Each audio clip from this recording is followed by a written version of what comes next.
Sir, नमस्कार. 3 जूनला अश्विनी तानाजी वाळकोळी गोहे बुद्रुक या ठिकाणी ती महिला जी होती तिने आपल्या 2 मुलांसह विहिरीमध्ये उडी मारून आत्महत्या केली. तर यामध्ये आपल्याकडं काय काय दाखल झालंय, या ठिकाणी 1-2 जण अटक झाल्याचं समजतंय वगैरे, तर नक्की काय? आता याच्यामध्ये असं आहे की घटना आहे ते 3/6/2026 रोजीची आहे. घटना आपल्याला ज्या स्थानिक पातळीवर माहिती मिळाली त्यावेळी आमची टीम सगळी तिथं घटनास्थळी गेली. सर्व मृतदेह बाहेर काढले आणि रुग्णालयामध्ये आणले. त्यावेळी मयत महिला जी आहे तर तिचे दीर यांनी याबाबत पोलीस स्टेशनला खबर दिली आणि त्या खबरीप्रमाणे आमच्याकडं अकस्मात मयत रजिस्टर नंबर 32/2026 BNSS 194 प्रमाणे दाखल करण्यात आलेलं होतं. आता ते दाखल झाल्यानंतर आम्ही सर्व बाजूनं तपास सुरू केलेला होता की घटना का घडली, कशी घडली असावी किंवा त्याची पार्श्वभूमी काय आहे.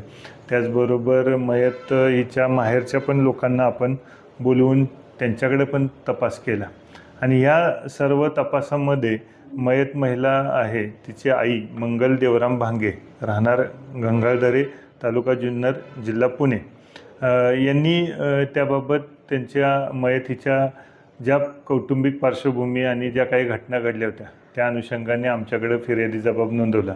त्यामध्ये मयत महिलेला तिच्या सासरच्या लोकांकडून जो काही त्रास होत होता, मारहाण, शिवीगाळी किंवा दमदाटी करून वगैरे कौटुंबिक थोडक्यात जो त्रास होता आणि या त्रासाला कंटाळूनच तिनं एकंदरीत आत्महत्या केल्याबाबत त्यांनी फिर्याद नोंदवली होती.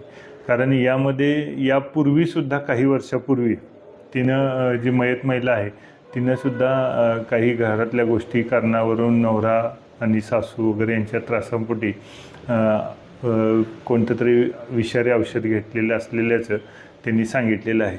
आता त्याबाबत प्रकरण कुठेही आमच्याकडे दाखल नव्हतं किंवा कुठल्या पोलीस स्टेशनला दाखल असेल तर काय हे नाही, पण जी माहिती मिळाली त्या अनुषंगाने पण आम्ही तपास करतो आहे. त्यांनी कुठं उपचार घेतले होते, त्यावेळी काय नक्की त्यांनी स्टेटमेंट दिले होतं का कुणाला किंवा काय, याबाबतचा तपास पण ह्या गुन्ह्याच्या अनुषंगाने केला जाणार आहे.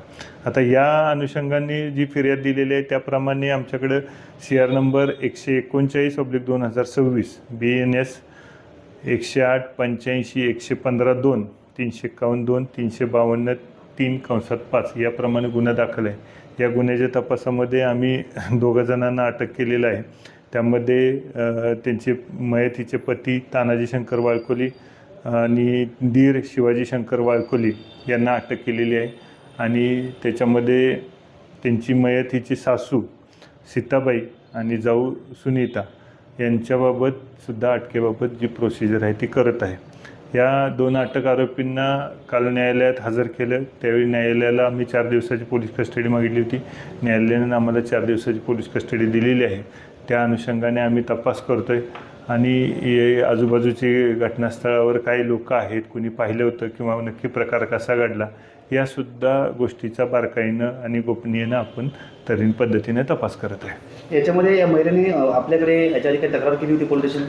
आत्तापर्यंत आम्ही जे अभिलेख पडताळले त्याच्यामध्ये तर कोणती तक्रार नाही आहे आमच्याकडं. तसे तक्रार असेल तर ते सुद्धा आम्ही कुठं नोंद असेल तर ते पण रेकॉर्डवर घेऊन या गुन्ह्याच्या तपासात समाविष्ट करू किंवा इतर कुठल्या पोलीस स्टेशनला असेल, माहेरच्या वगैरे असेल, त्या ठिकाणी असेल तर त्याचीसुद्धा आम्ही या तपासामध्ये माहिती घेऊन ते नोंद करणार आहे. अशा तक्रारी न घेतल्यामुळं किंवा तुम्ही बोलताय आता आम्ही तपास करतोय तक्रारी झाली का नाही, परंतु अशा तक्रारी न घेतल्यामुळं असे गंभीर घटना होतात असं वाटत नाही. आता अशा तक्रारीबाबत मी तर माझ्या सर्व टीमला, माझ्या पोलीस स्टेशनला आलेली तक्रार कोणतीही टाळाटाळ न करता ती नोंद घेण्याबाबत मी सर्वांना सूचना दिलेली आहे आणि ज्या ज्या आवश्यक काही गोष्टी गंभीर असतील तर त्यांनासुद्धा मी स्वतः इकडं बोलवून घेऊन ज्या निदर्शनास आपल्या येतात त्याच्याबाबत योग्य ती कायदेशीर कारवाई कशी करता येईल हे करत असतो. मग ती कोणत्याही स्वरूपाची असू दे. पण आता बहुतांशी घटना अशा असतात की काही दिवाणी स्वरूपाच्या असतात, तर त्या दिवाणी स्वरूपाच्या घटना ज्या आहेत ते दिवाणी कोर्टामध्ये किंवा संबंधित विभागाकडे नोंदवले जातात.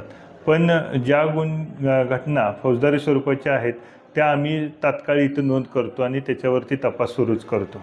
याबाबत म्हणजे आता ही महिलाने ही घटना झाली, या घटनेमध्ये अशी समिती आहे महिलांची कोणती, त्यांच्याशी काय त्यांची तक्रार झाली होती का त्यांच्याबरोबर? आता त्यांच्याकडे पण आम्ही पत्रव्यवहार करणार आहे त्या अनुषंगाने की बाबा असे महिलेनं आता बऱ्याच वेळेला काय होतं की लोकांना न्यायालयीन गोष्टीकडे न वळता काही महिला दक्षता समिती वगैरे आहेत त्यांच्या माध्यमातून काउन्सिलिंग करून सुद्धा असे काही कौटुंबिक वाद आहेत ते मिटवण्यासाठी प्रयत्न केले जातात. मग त्या अनुषंगाने अशा कुठल्या समितीकडे किंवा तंटामुक्तीकडे किंवा आणि कुठं जर कुणी त्यांनी जर तक्रार मांडली असेल आपली किंवा असे काही वेळेला गाव पातळीवर सुद्धा बैठक घेतली जाते असे सुद्धा मी त्या लोकांना तंटामुक्ती किंवा पै पाहुण्यांच्यात सुद्धा असे काही विषय झाले असतील तर ते सुद्धा त्यांना सुद्धा आम्ही चौकशी करून त्यांचे सुद्धा स्टेटमेंट रेकॉर्डवर घेणार आहे.